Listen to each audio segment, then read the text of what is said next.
जम्मू कश्मीर के प्यारे भाइयों और बहनों, नमस्कार। संपूर्ण देश के साथ साथ जम्मू कश्मीर भी कोरोना संक्रमण की त्रासदी से गुजर रहा है। पिछले कुछ हफ्तों में यूनियन टेरिटरी के बहुत सारे परिवारों ने अपने प्रियजनों को इस महामारी में खोया है। मैं ऐसे परिवारों के प्रति अपनी गहरी संवेदना व्यक्त करता हूँ। दुख की इस घड़ी में प्रशासन आपके साथ है और हमने कई ऐसे निर्णय लिए हैं जो इस आपदा से प्रभावित परिवारों को राहत देगा। जिन परिवारों ने अपने एकमात्र कमाई करने वाले सदस्य को खोया है, उनके बुजुर्ग माता पिता को सरकार की तरफ से विशेष पेंशन दी जाएगी। जिन बच्चों ने अपने माता पिता को इस वैश्विक महामारी में खोया है, उन्हें स्पेशल स्कॉलरशिप भी मुहैया कराएंगे। हमने कोरोना महामारी के शिकार हर परिवार तक पहुंचने का निर्णय लिया है। जिस भी परिवार को असमय अपने किसी सदस्य के जाने का दुख झेलना पड़ रहा है, हम उस परिवार को जम्मू कश्मीर बैंक के जरिए सस्ते दर पर आर्थिक मदद देंगे, जिससे वो अपना रोजगार शुरू कर सकता है। इसमें कोई कठिनाई न आए, इसका प्रबंध हम कर रहे हैं। हमने यह भी निर्णय लिया है कि सभी रजिस्टर्ड कंस्ट्रक्शन वर्कर्स, पोनी वाला, पालकी वाला, पिट्ठू वाला को हर एक महीने 1,000 रुपये की राशि अगले 2 महीनों तक दी जाएगी। इसके अलावा सोशल सिक्योरिटी की जो स्कीम्स हैं और उनके जो बेनिफिशरीज हैं, चाहे वो ओल्ड एज पेंशन पाने वाले लोग हों, लाडली बेटी योजना हो, विद्यार्थियों को मिलने वाली छात्रवृत्ति हो, या मनरेगा के अंतर्गत मिलने वाली आर्थिक सहायता हो, अविलंब लाभार्थियों के खाते में आवंटित करके उसे हस्तांतरित किया जाए, इसका निर्देश दिया गया है। सभी राशन कार्ड धारकों को प्राथमिकता के आधार पर अन्न उपलब्ध कराया जाएगा। जम्मू कश्मीर में कई वृद्धाश्रम तथा अनाथ आश्रम भी हैं। संकट की इस घड़ी में सरकार उनकी भी पूरी मदद करेगी और उन तक राशन पहुंचाने का भी प्रबंध किया जाएगा। समाज के विभिन्न वर्गों के जो लोग भी वंचित रह जाएंगे, उनके लिए भी हम योजना शुरू करेंगे। मैं जानता हूं, किसी भी इंसान के जीवन की भरपाई नहीं की जा सकती, लेकिन आपकी देखभाल करना और पूरी संवेदना के साथ दुख की इस घड़ी में आपके साथ खड़े रहना, ये हमारी नैतिक जिम्मेदारी है। यह कठिन समय हमारे धैर्य और साहस की परीक्षा ले रहा है। कोरोना से लड़ाई में आपका सहयोग अत्यंत आवश्यक है। मेरे साथ प्रशासन के लोग, डॉक्टर्स तथा फ्रंटलाइन वर्कर्स बारंबार लोगों से कोरोना एप्रोप्रिएट बिहेवियर अपनाने की अपील कर रहे हैं। संकट के इस दौर में सावधानी बरतकर हम स्वयं तथा अपने परिवार वालों को भी संक्रमण से बचा सकते हैं। अपनी बात आगे बढ़ाने से पहले मैं जम्मू कश्मीर के सभी नागरिकों से कहना चाहूँगा कि 6 महीने में स्वास्थ्य की व्यवस्था में बड़ा परिवर्तन आया है। जम्मू कश्मीर में ऑक्सीजन की कमी न हो, दवाओं की कमी न हो, इसका निरंतर प्रयास किया गया है। 6 महीने पहले सभी अस्पतालों को मिलाकर सिर्फ 21 ऑक्सीजन जनरेशन प्लांट्स ऑपरेशनल थे। उनकी कुल कैपेसिटी मात्र 14,456 LPM थी। आज जम्मू कश्मीर के विभिन्न अस्पतालों में 47 ऑक्सीजन जनरेशन प्लांट्स ऑपरेशनल हैं, जिनकी क्षमता 43,641 LPM है।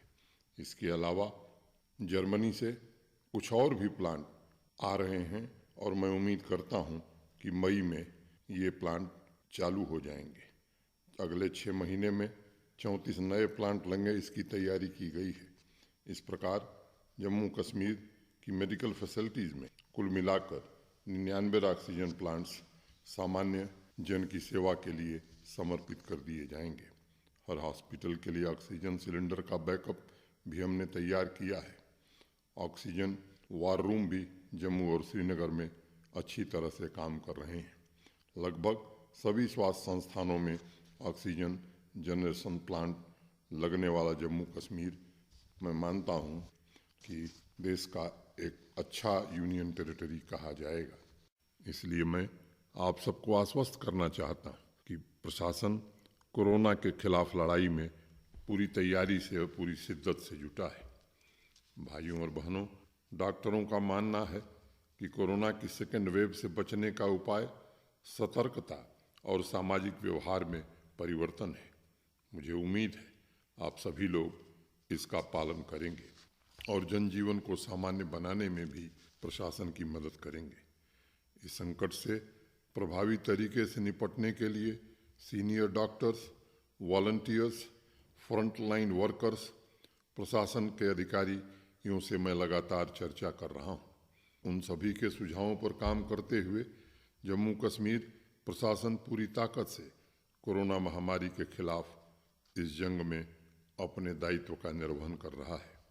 आवाम की आवाज़ कार्यक्रम में आप नागरिकों के साथ डॉक्टर्स, नर्सेस तथा फ्रंटलाइन वर्कर्स ने भी अपने अनेक सुझाव भेजे हैं, जो इस संक्रामक महामारी में न सिर्फ संबल प्रदान करेंगे बल्कि आने वाले समय में मार्गदर्शन भी करेंगे। हीरानगर कठुआ के कुलदीप गुप्ता ने लिखा है कि जिन कॉलेज तथा स्कूल के लोगों को वैक्सीन की दोनों डोज दी जा चुकी है, उन्हें वॉलंटियर के तौर पर अस्पतालों तथा कोविड केंद्रों में कार्य करना चाहिए। उनका कहना है इस कदम से डॉक्टर्स तथा हेल्थ वर्कर्स पूरा समय सिर्फ मरीजों की देखभाल में लगा सकते हैं। कुलदीप जी आगे लिखते हैं, चूँकि कॉलेज तथा स्कूल के स्टाफ को इस प्रकार के कार्य का अनुभव है, इसे वह बखूबी निभा सकते हैं। उनका सुझाव उत्तम है। अभी हाल ही में एक रिव्यू मीटिंग में इस पर चर्चा हुई थी। स्कूल एजुकेशन तथा हायर एजुकेशन डिपार्टमेंट से बात करके इसे किस प्रकार लागू किया जा सकता है, इसकी रूपरेखा क्या होगी, इस पर निश्चित रूप से विचार किया जाएगा। प्रशासन ने अभी निर्णय लिया है कि रिटायर्ड डॉक्टर्स, पैरामेडिकल स्टाफ तथा MBBS फाइनल ईयर के छात्र छात्राओं को कोविड और नॉन कोविड स्वास्थ्य सेवा के लिए जोड़ा जाएगा। मैं अभी अनुभवी डॉक्टर्स तथा युवा डॉक्टर्स का आह्वान करना चाहूँगा, आइए समाज सेवा के इस बहुमूल्य कार्य में मिलजुल कर इस महामारी का मुकाबला करें और अपने कर्तव्यों का निर्वहन करें। मुझे लगता है अन्य लोगों को भी प्रशासन की तरफ से किसी आर्डर का इंतज़ार किए बगैर स्वेच्छा से इस काम में जुट जाना चाहिए। अनेक स्वयंसेवी संस्थाएं इस काम में लगी हुई हैं। मैं देख रहा हूँ जम्मू तथा कश्मीर डिवीज़न के हमारे बहुत से युवा साथी, मीडिया के मित्र, डॉक्टर्स, सरकारी कर्मचारी व्हाट्सएप ग्रुप तथा सोशल मीडिया के माध्यम से लोगों की मदद कर रहे हैं।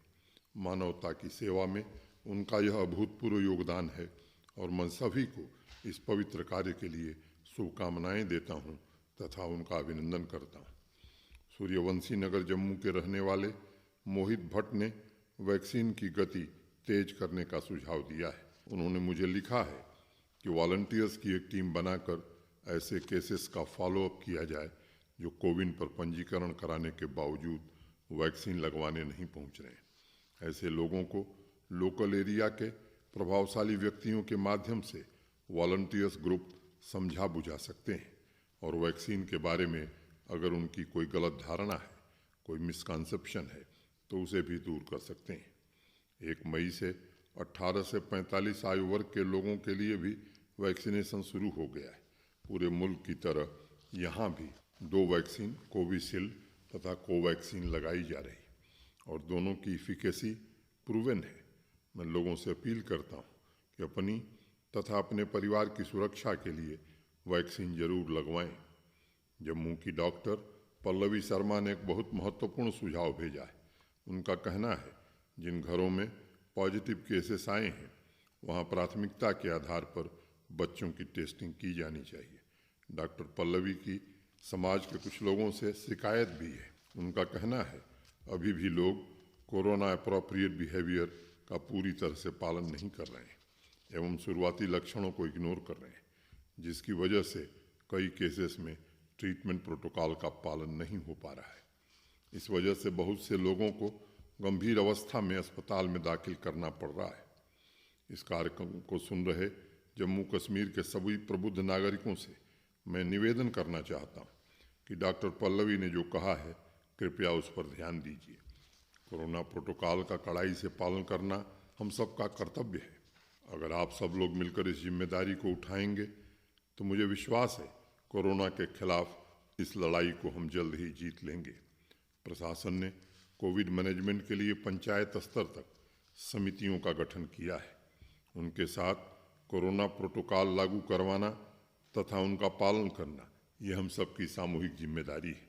मैं चुने हुए सभी जनप्रतिनिधियों से, सभी राजनीतिक दलों से और सिविल सोसाइटी के लोगों से भी निवेदन करना चाहता हूं कि इस घड़ी में आप सब अपनी जिम्मेदारी का निर्वहन करें और हमारा सहयोग करें। टीवी, रेडियो तथा सोशल मीडिया के माध्यम से कई डॉक्टर्स ने यह भी बताया है कि शुरुआती लक्षणों को ध्यान में रखकर टेस्टिंग तथा आइसोलेशन के नियमों का सही तरीके से पालन करके 90% से ज़्यादा लोग घर पर ही ठीक हो रहे हैं। उन्हें अस्पताल जाने की ज़रूरत नहीं पड़ रही। राजौरी की डॉक्टर हुमा मिर्जा ने तो लिखा है कि मैक्सिमम होम क्वारंटाइन से 94% के आसपास लोग ठीक हो सकते हैं। डॉक्टर हुमा मिर्जा ने यह भी लिखा है कि जम्मू कश्मीर यूनियन टेरिटरी के सभी डॉक्टर्स जो कोविड पॉजिटिव लोगों के संपर्क में व्यक्तिगत या टेली कंसल्टेशन की सुविधा से जुड़े हैं, उन्हें पूरे परिवार को वैक्सीनेशन के लिए मोटिवेट करें।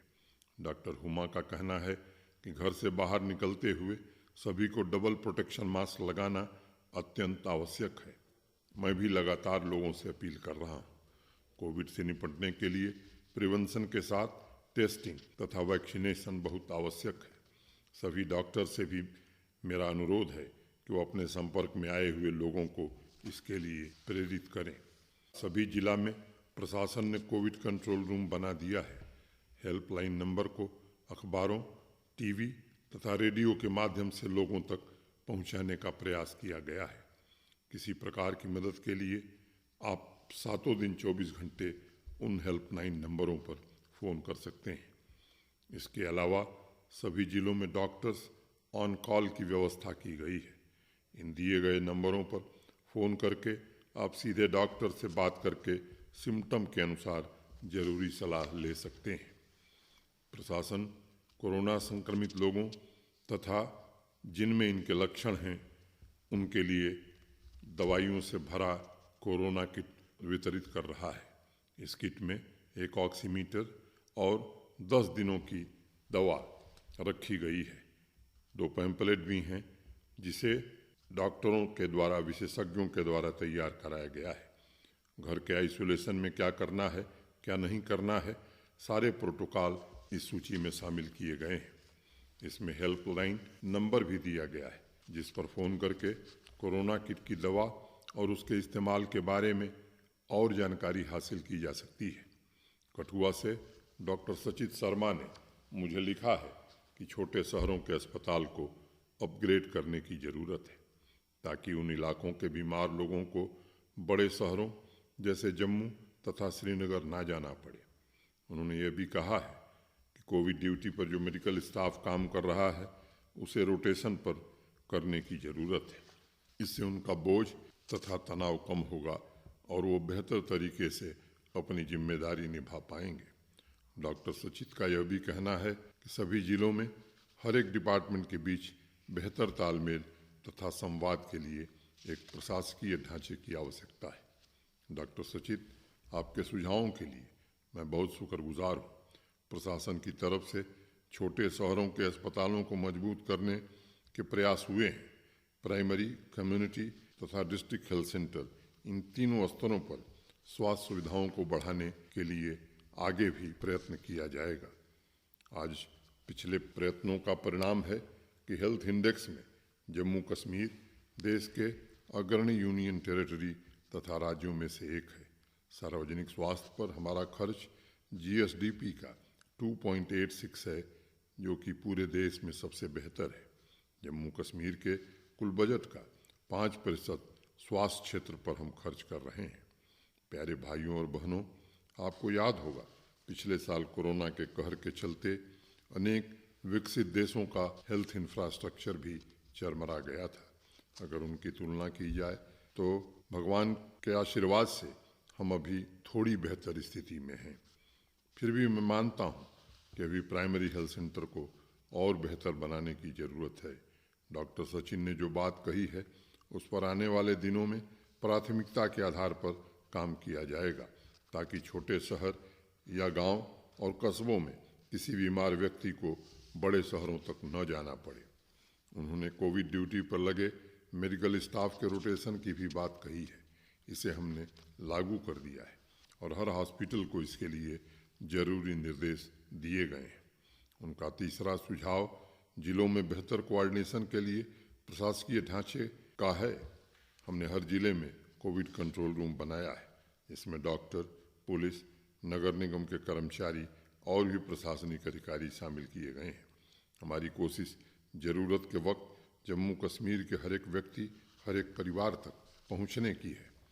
जम्मू की डॉक्टर अदिति सैनी ने लिखा है कि अगले 2 महीनों तक शादियों के आयोजन पर प्रतिबंध लगा दिया जाए तथा ऑक्सीजन एवं मेडिसिन की होर्डिंग तथा ब्लैक मार्केटिंग करने वालों को दंडित किया जाए। डॉक्टर अदिति, इन सुझावों के लिए मैं आपको धन्यवाद देता हूँ। प्रशासन ने शादियों के आयोजन में शामिल होने वालों की संख्या सीमित करके सिर्फ 25 कर दी है। मेरा जम्मू कश्मीर के जन जन से आग्रह होगा कि इसका अनिवार्य रूप से पालन करें और अगर संभव हो तो स्वेच्छा से इन आयोजनों को कुछ हफ्तों या महीनों तक स्थगित कर दें। जहाँ तक ऑक्सीजन सिलेंडर के होर्डिंग का सवाल है, प्रशासन ने जम्मू तथा श्रीनगर में ऑक्सीजन के लिए 24/7 ऑपरेशनल वार रूम बनाया है। किसी भी ज़रूरतमंद को दिए गए नंबर पर संपर्क करने पर ऑक्सीजन सिलेंडर उपलब्ध कराया जा रहा है। मेडिसिन एवं ऑक्सीमीटर के ब्लैक मार्केटिंग को लेकर सरकार ने अभियान चलाया है और मैं भरोसा देना चाहता हूँ कि जो भी दोषी पाया जाएगा उस पर सख्त कार्रवाई की जाएगी।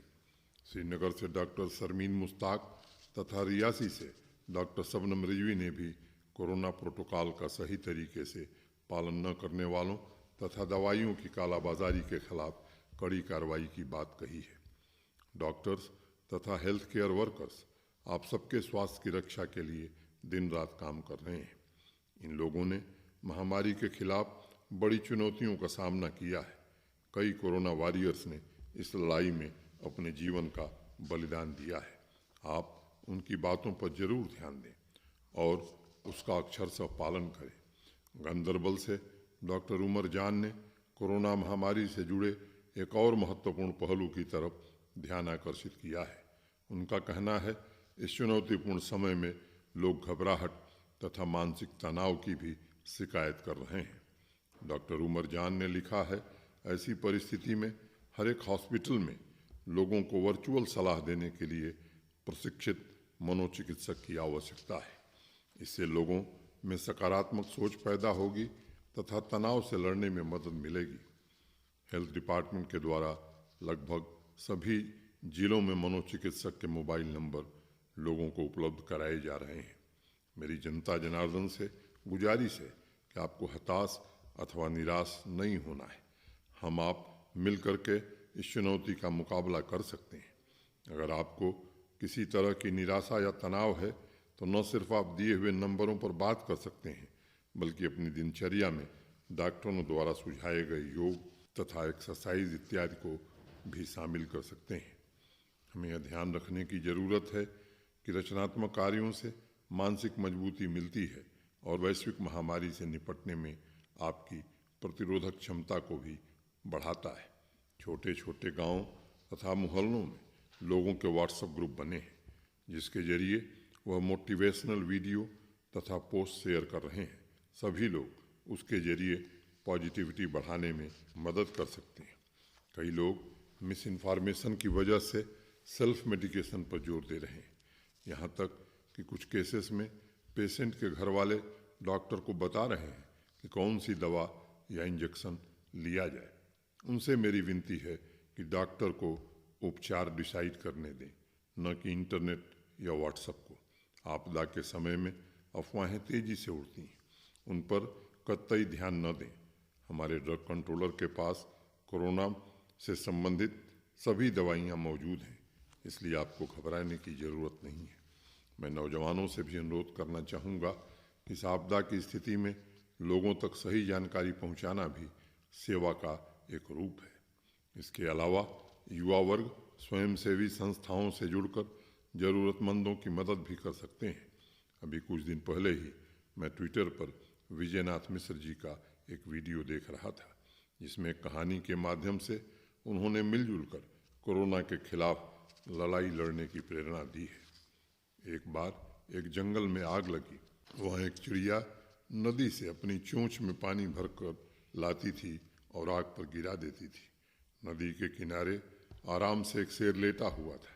चिड़िया के इस परिश्रम को देखकर वो हंसने लगा और बोला, तुम्हारी चोंच में बस बूंद भर पानी आ रहा है, इससे इतने बड़े जंगल की आग कैसे बुझाओगी? चिड़िया ने शेर से कहा, मेरे प्रयासों से आग बुझेगी या नहीं यह तो मैं नहीं जानती, लेकिन इतना जरूर है कि जब भी इस आग की चर्चा होगी तो मेरा नाम आग बुझाने वालों में लिखा जाएगा और तुम्हारा नाम सिर्फ किनारे बैठकर हंसने वालों में लिखा जाएगा। कोरोना के खिलाफ इस लड़ाई में अगर आप छोटा सा भी योगदान दे रहे हैं तो वह जीवन भर यादगार रहेगा।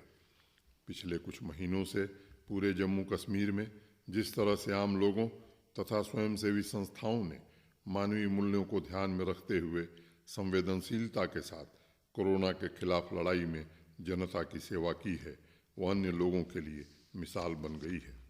बहुत से ऐसे चेहरे हैं जो पीपीई किट में नज़र नहीं आएंगे, लेकिन वह बिना थके बिना रुके कोरोना के खिलाफ जंग में डटे हुए हैं। मीडिया के हमारे सैकड़ों साथी हैं जो दिन रात कवरेज में लगे हैं। मैं सभी का अभिनंदन करना चाहता हूं और इस कार्यक्रम के माध्यम से उनके प्रति अपनी कृतज्ञता ज्ञापित करना चाहता हूं। कुछ ऐसे भी लोग हैं जो बड़े महत्वपूर्ण काम को पर्दे के पीछे से अंजाम दे रहे हैं। जम्मू की मीनू शर्मा पिछले 1 साल से कोविड मैनेजमेंट की ड्यूटी कर रही हैं।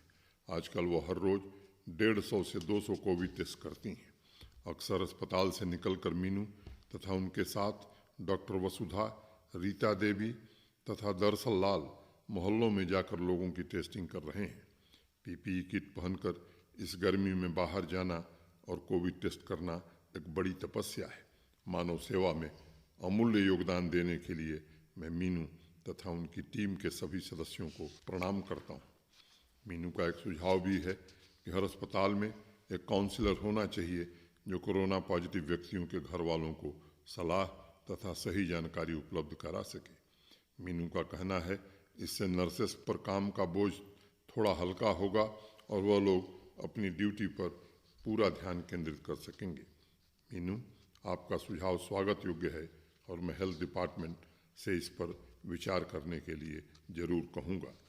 मीनू की ही तरह पहलगाम की मुर्तजा जान और अनंतनाग की नीलोफर पिछले 1 साल से कोविड मैनेजमेंट की जिम्मेदारियों का निर्वहन कर रही हैं। मुर्तजा ने लिखा है कि उन्हें कई बार लोगों के गुस्से का भी सामना करना पड़ता है, लेकिन इससे उनके काम में कोई फर्क नहीं पड़ता। नीलोफर का एक सुझाव है कि जिन नर्सिंग स्टाफ की ड्यूटी रात में खत्म होती है उन्हें सुरक्षा को ध्यान में रखते हुए हॉस्पिटल की तरफ से घर जाने के लिए गाड़ी मुहैया कराई जाए। मुर्तजा का भी सुझाव है कि नर्सिंग स्टाफ के लिए पर्याप्त मात्रा में पीपीई किट उपलब्ध कराया जाए। मैं हेल्थ डिपार्टमेंट को इन दोनों सुझावों को तुरंत कार्रवाई करने के लिए भेज रहा हूँ। मैं जम्मू के 3 doctors doctor Somnath Verma, doctor Rajesh Minia, Akhil Mahajan का भी जिक्र करना चाहूँगा। ये तीनों डॉक्टर लोगों को कोविड से जुड़े उपचार फ़ोन के माध्यम से बिना कोई फीस लिए उपलब्ध करा रहे हैं। मैं जम्मू के मनु राणा, उनके साथी अमित शर्मा, अशोक कुमार तथा विशाल चौधरी का भी धन्यवाद करना चाहूँगा जो ज़रूरतमंदों को ऑक्सीजन सिलेंडर और दवा पहुँचा रहे हैं। आज के इस कार्यक्रम में कुलगाम के स्कूल टीचर मंजूर लावे का भी जिक्र करना चाहूँगा। रमज़ान के पवित्र महीने में मंजूर हॉस्पिटल और क्वारंटाइन सेंटर में ज़रूरतमंद लोगों को भोजन, रोज़ा रखने वालों को सहरी तथा इफ्तार पहुंचा रहे थे और अभी ईद के बाद भी वह नियमित हॉस्पिटल में लोगों की सेवा के लिए पहुंच रहे हैं। अपनी गाड़ी पर मंजूर साहब ने लाउड स्पीकर लगा रखा है जिसके जरिए वह लोगों को कोरोना प्रोटोकॉल के बारे में भी बताते रहते हैं। पिछले साल कोरोना के खिलाफ लड़ाई में मंजूर डटे हुए थे और 4 महीने घर से दूर रहे, उनके इस जज्बे को मैं सलाम करता हूं और जम्मू कश्मीर के सभी नागरिकों से हाथ जोड़कर प्रार्थना करता हूं कि सेवा से बड़ी कोई और प्रार्थना नहीं है। मेरा आप सभी से आग्रह है कि इस चुनौती को संगठित होकर एक दूसरे की मदद करके आसानी से जीता जा सकता है। भाइयों और बहनों, आदरणीय प्रधानमंत्री श्री नरेंद्र मोदी जी ने जम्मू कश्मीर सहित पूरे देश का मार्गदर्शन करते हुए कहा था, जान भी जहान भी। हमें कोरोना प्रोटोकॉल का 100% पालन करते हुए इससे लड़ना भी है और जम्मू कश्मीर के विकास को नई ऊंचाई पर भी पहुंचाना है। हमारी अर्थव्यवस्था में दिहाड़ी पर काम करने वाले हमारे मजदूर भाई भी शामिल हैं, किसान भाई भी हैं और बिजनेस तथा इंडस्ट्री से जुड़े लोग भी हैं। 8 मई से प्रधानमंत्री गरीब कल्याण योजना के तहत गरीब परिवारों को अन्न उपलब्ध कराया जा रहा है। कर्फ्यू के चलते कुछ लोगों को परेशानियों का सामना करना पड़ रहा है, लेकिन ये कठिन वक्त भी बीत जाएगा। मैं पूरी शिद्दत से ऐसे लोगों के साथ खड़ा हूं और हमारी पूरी संवेदना है। प्रशासन हर तरह से इन लोगों की मदद करने के लिए कटिबद्ध है। 26 मई को महात्मा बुद्ध की जन्म जयंती बुद्ध पूर्णिमा है। जम्मू कश्मीर में सदियों तक बौद्ध परंपरा फली फूली, इसलिए मैं आप सभी से महात्मा बुद्ध का एक वाक्य साझा करना चाहूँगा, दिस टू शैल पास। यह भी बीत जाएगा। मैं एक बार फिर से सभी corona warriors, nurses, front line workers, सफाई कर्मचारी, एम्बुलेंस ड्राइवर, ऑक्सीजन प्लांट में काम करने वाले सभी इंजीनियर्स, स्वास्थ्य सेवा की व्यवस्था में जुटे सभी कर्मचारियों को नमन करता हूँ। जम्मू कश्मीर के सभी नागरिकों के स्वास्थ्य की मंगल कामना के साथ आप सभी को धन्यवाद देना चाहता हूँ और फिर से दोबारा एक बार आपसे आग्रह करना चाहता हूँ कि कोविड प्रोटोकॉल का पालन करना ये आज का धर्म है और ज़रूरी न हो तो कृपा करके घर से न निकलें। धन्यवाद, नमस्कार।